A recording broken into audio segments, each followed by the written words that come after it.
ये क्यों और दर्द भरी दास्तां नए मौजू पर दोस्ती का धोखे जीना और हुस्न बचपन के दोस्त थे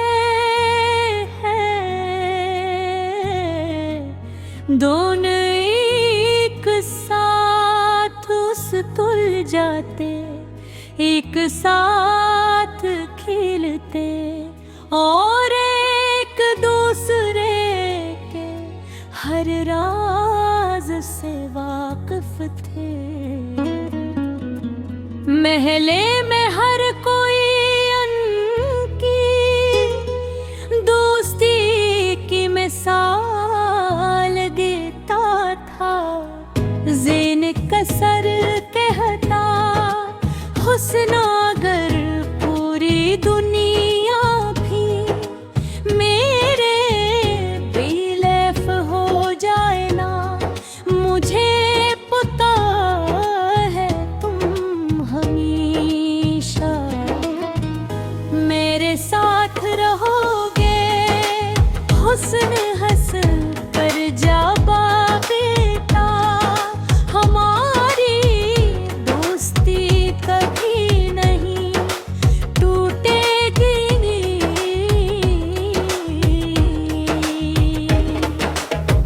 वक्त गुजरता गया, दोनों जवान हमें ज़ीन बेहद में ही हती था।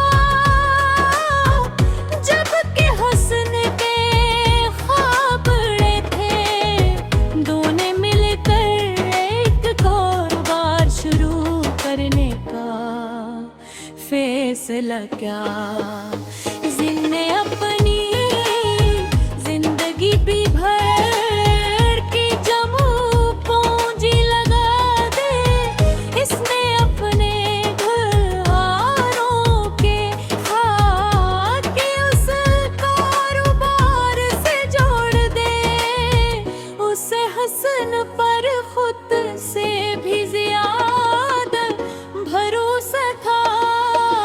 शुरू में सब कुछ बेहद अच्छा चल रहा था, फिर दुनिया को मालूम हवा कि कंपनी के अकाउंट से लाखों रुपए गायब हैं।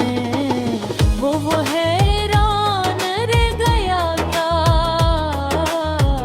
जब उसने तहकीक की तो हकीकत जान कर उसके पाँव तले जमीन निकल गई।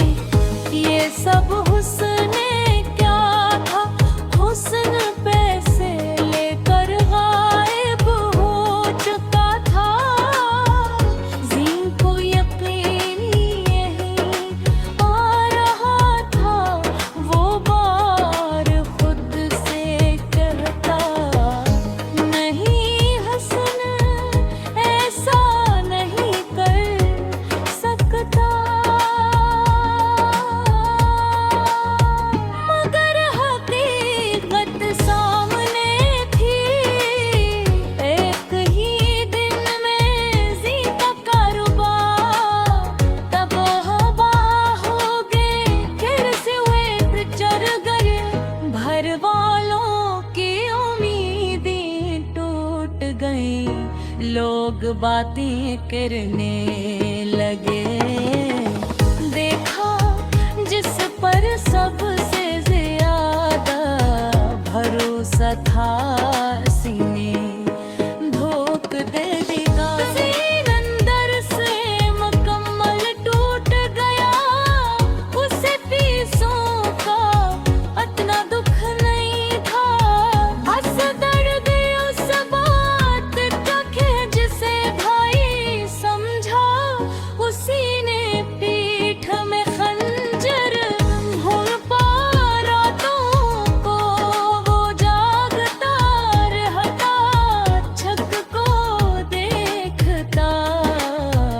और सोचता, आखिर मेरी गलती क्या थी, मैंने तो हमेशा सच्ची दोस्ती भाई।